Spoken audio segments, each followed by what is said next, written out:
Hey guys, welcome to another week of At Ping, coming to you from the youth soccer fields here in Murrieta, California again.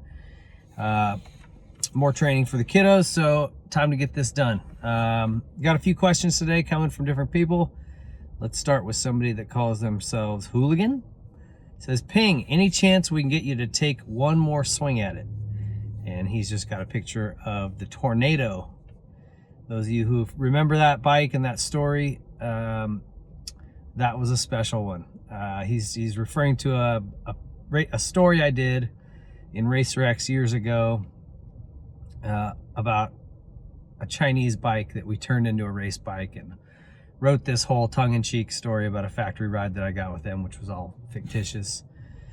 And we tried to tweak this bike and dial it in to make it good, and it was awful.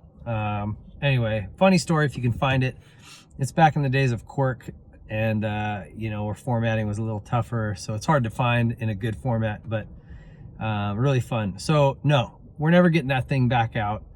But I will tell you this, man, every day I try to think of like a story we can do that's similar to that, that's sort of not the same thing, but that story came out really, really good, because that's the kind of stuff I love doing. Like, it was funny, it was fun, it had a point to it, and it really let me just kind of go nuts with the details, and it was a lot of fun. But no, that thing is sitting in somebody's warehouse or showroom or something right now as a joke, and I don't know where, but I think it's blown up. I think the last time we rode it, it just grenaded. So there will be no more tornado. Rest in peace. Still the best graphics ever built on a motorcycle as far as I'm concerned.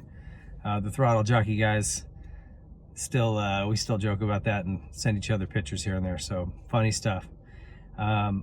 If you haven't found that story or ever read it, go try to hunt it down. I think it was posted here on Vital at some point on the forum. So anyway, sorry if Hooligan, it's not going to happen again, buddy. Thanks for the letter, man. Next one is from Mike. It says, David, can you explain the process of when a rider takes an insurance policy out on themselves and betting that they will finish in a certain place in a championship or win the championship?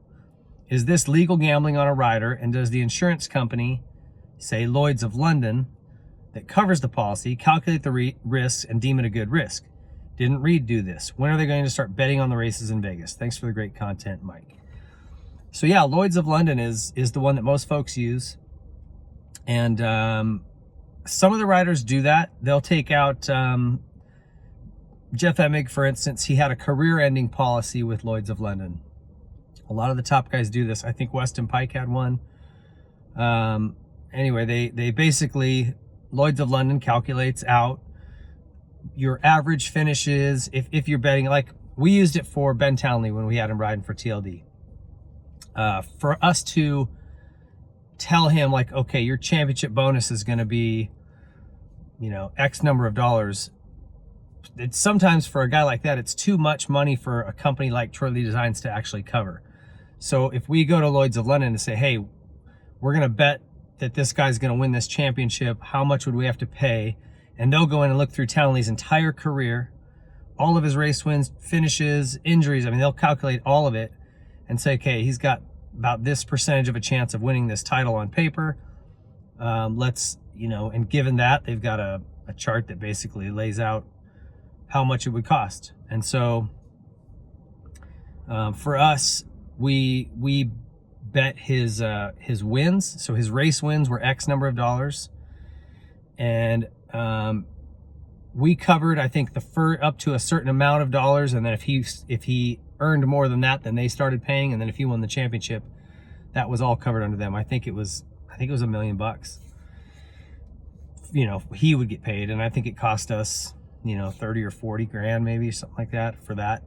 So, but if you had a guy that's won a championship before, or he's been second or third in the series, we got lucky with BT because he was hurt so much. He never really had good results in that 450 class. So for them, they're like, oh yeah, this is a long shot, no problem, and it didn't cost us that much. Guys do, though, take out policies against injury. So if you have a big career-ending injury, like Jimmy Button pushes a lot of guys to do this because he didn't have one. If he did have one, it pays you. I mean, you can get paid a lot of money. It's again, it's all negotiable how much you want. It costs you more monthly as a fee, the higher you go. But for a guy who, like Jeff Emig, who breaks his back and he can't race anymore, it pays him out, X number of dollars or broken up for the rest of his life. So it is a really good deal if you can afford it, if you're a guy that's kind of on that level. And it's completely legal. There's nothing shady about it. I thought they were betting on some races. Couldn't you bet on the Monster Cup and stuff last year? Talking about betting. I'm not a real big gambler, so I'm not really sure. Sure seems like, why the hell not? If everybody else is betting on other games, seems like it shouldn't be a big deal to bet on dirt bike races, but we'll see. Thanks for the letter, Mike. I appreciate it. Hope I answered some of your question there with the insurance policies. Finally, we got this one. Ping, are riders using bike setup to mask other issues? Back in the old days where suspension was not infinitely adjustable, the top 3 riders were always top 3, no matter the track, conditions, even bike brands. Now when I see top dogs like Muscan, Webb, or even Tomac at times struggle to get into top 10 for several motors, I wonder if they might be facing other issues we are not aware of and blaming setup. Sounds like the perfect excuse. Am I wrong, or are the days of saying motocross is all about the rider's skill over now, and the bike is becoming a bigger factor than we want to admit? Is it the bike or is it the rider? Tony from Woodbury, Minnesota. Thanks for the letter, Tony.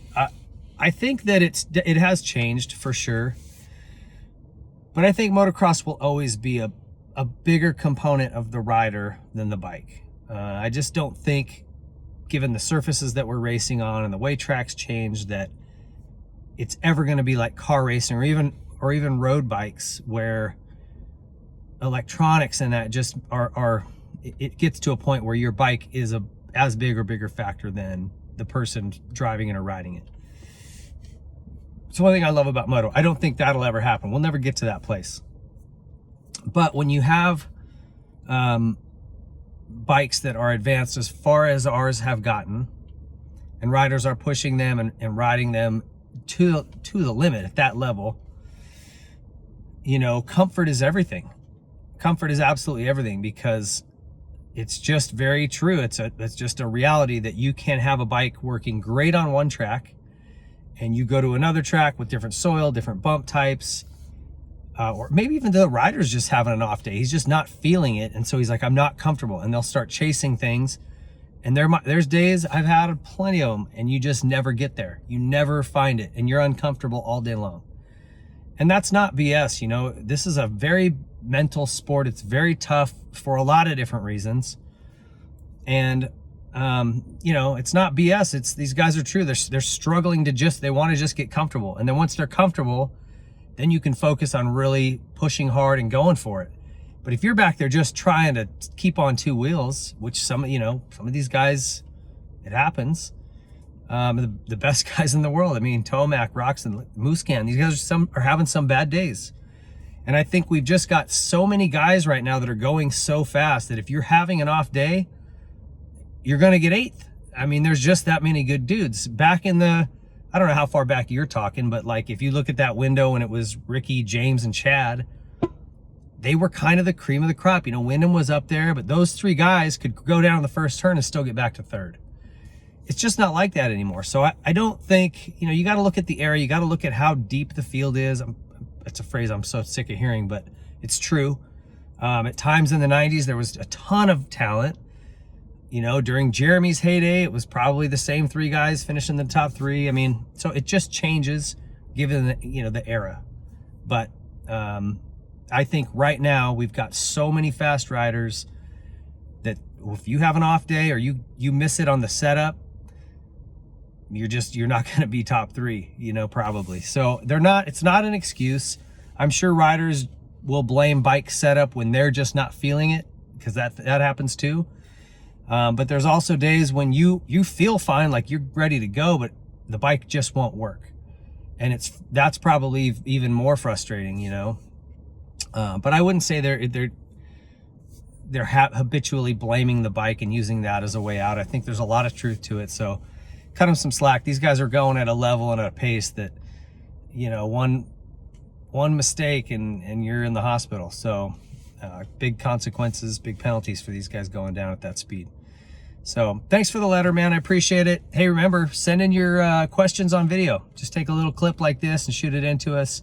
We like to see who's asking the questions, and kind of makes us feel a little more connected with who we're talking to. So you can also send in a voice note. You just do a voice recording into your phone, and we'll pop that up too if we can use that as well. So thanks, guys. Appreciate it. See you next week.